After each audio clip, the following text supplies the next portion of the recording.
dalam serati Aceh penakaran siang pun main dalam bahasa Padang iramaji meno.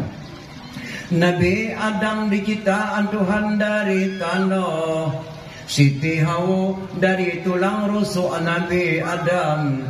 Nabi Adam diciptaan Tuhan dari tanah, Siti Hawa dari tulang rusuk Nabi Adam.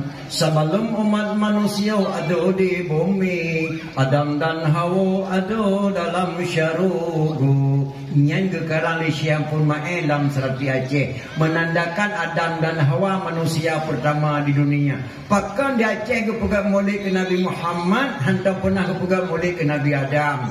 Mayan pihak terjaga hemak ngai lima mante. Di Aceh na boh kaya wata kena jok ke bejeh ke putuhai comba.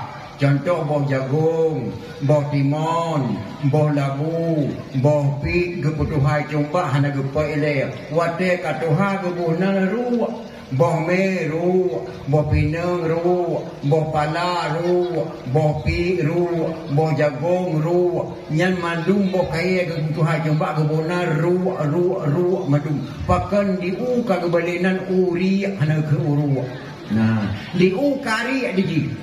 Boh meru, boh pinang ru, boh gogrok ru, boh pala ru, boh ketapang ru. Pakan diu ka kebalinan uri hana ke uru. Hanji kebonan yang uru lebih awal ke uru mati lebih tuha uru aja kebaliknya uri.